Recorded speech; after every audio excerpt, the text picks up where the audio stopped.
Hello guys! Welcome back to my channel, Yana Speaks. Ngayon po, meron na naman akong good news sa inyo. Monetize na ako! Yay!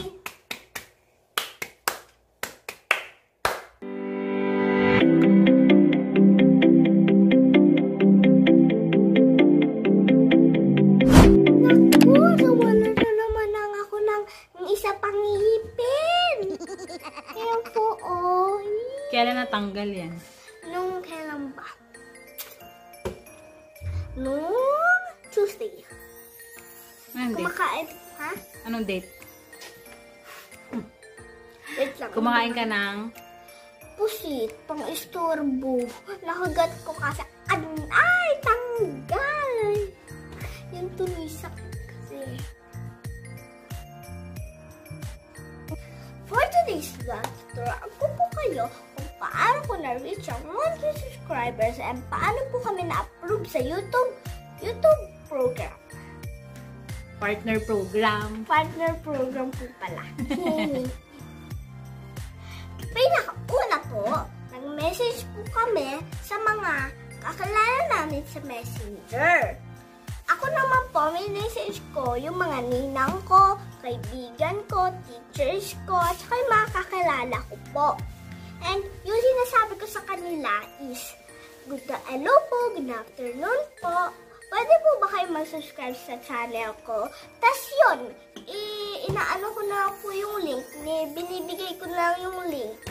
Tapos para kapag pinundin nila yung link na sinend ko, diretso na sila sa Yana Speaks. And kapag nakita nila na red yung subscribe, edi pindutin na subscribe. Number 2.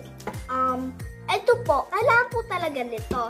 Dagdagan yung mga video nun na mayroong may channel pero konti pa lang ang video. Kaya po ako, ang dami ko nga pong videos, diba?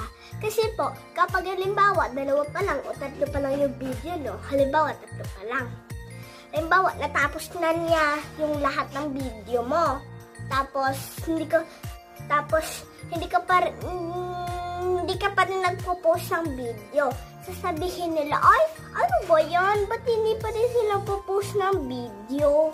Sayang, gusto ko pa naman mag-subscribe dito kasi ang ganda-ganda ng video niya. Kaso konti pa lang ang video niya. Kaya po ako, ang dami kong video. Lalo na po yung baby videos ko. Number 3. Mag-post po kayo sa mga FB nyo or kung saan gusto nyo mag-post ng link ng mga channel nyo or channel ng anak nyo. Para kasi madami po kayong friends, diba? Kung marami po kayong friends, makikita po nila yun sa FB or kung saan gusto nyo i-post. Tapos, ay, ano kaya ito? Puntahan ko nga ito, panoorin ko nga yung video na to. Para kapag nagustuhan niya lahat ng video mo, magsusubscribe sila. Pangdagdag po yung views and subscribers. Number 4. Kapag mag-upload po kayo ng inyong video, kailangan po lagyan nyo ng tag and hashtags. Kasi po, halimbawa kapag sinerch nila, nyo, headphones, yun, lalabas na, ay, maganda yata itong vlog na to, mapanood nga.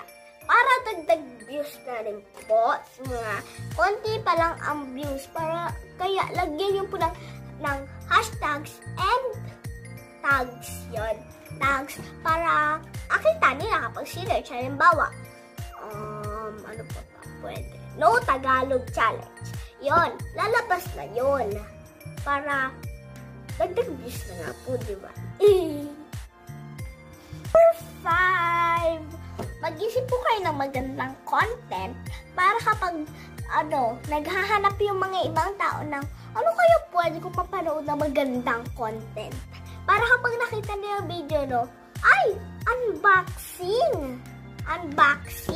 Tapos kapag pinanood nila, ay, ano ba itong videos na to? Parang hindi naman yata maganda. Kaya kailangan po, mag-isip po kayo ng magandang content para magandahan po yung mga nanonood sa inyo at like.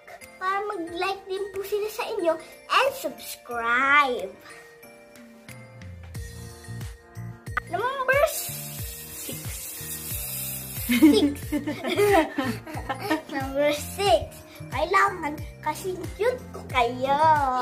Charot! Kailangan po madaldal din po kayo katulad ko.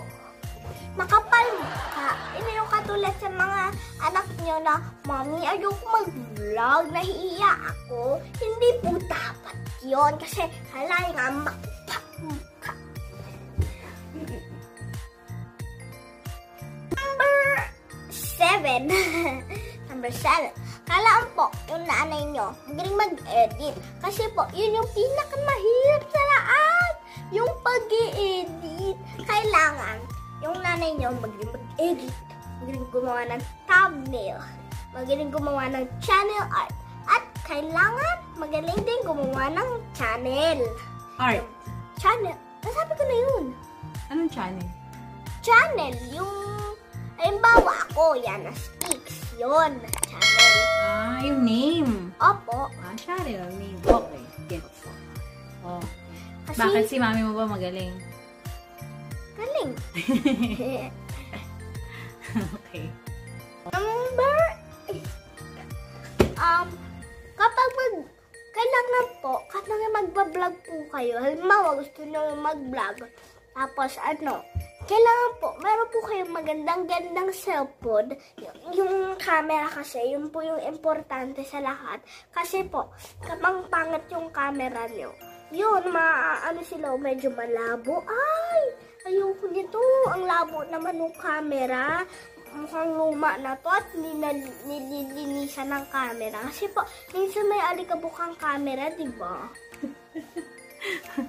Pwede kahit hindi laptop? Opo, pwede rin po kahit di laptop. Kasi po, sa cellphone lang naman po kami nag-edit.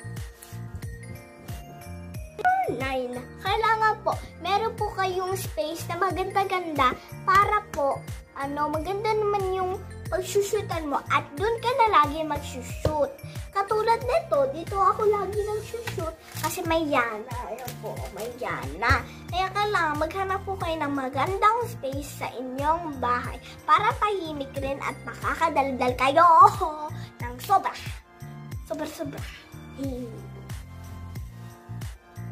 Nakahuli sa lahat, ang number 10.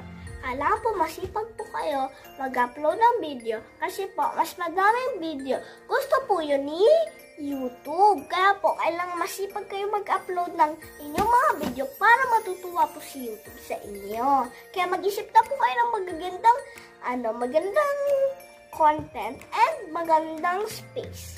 Yung tahimik, ganon. Din po pala kay Tita Lurly Wano. Na-miss ko na pong pumuntang Cocoland and kay Ate Mariel. Masarap po ang kanilang Mango Graham ice cream, yung kanilang ube pandesal, maha at madami pa. Madami pa po silang binibili at masarap. Binibenta? Ay, binibenta pala. At masarap. Kaya follow nyo na po sila sa kanilang Facebook page, M Treats. Yun na po kung bakit ako nakapasa sa YouTube Partner Program. Yes. Sa mga kaklase ko po, sa mga kaibigan ko po, yung mga nanonood, kung gusto nyo na yung gumawa ng channel katulad ko, mag-upload na po kayo ng video and I'm here to support you. Thank you din, mag-thank you ka din sa mga... Thank you din po sa mga sumuporta sa akin at tumulong para dumami ang aking subscribers at sa mga nanonood ng aking video. Gusto niyo po ang aking video, please like, share, subscribe, and don't forget to hit the notification bell. Bye guys! Thanks for watching!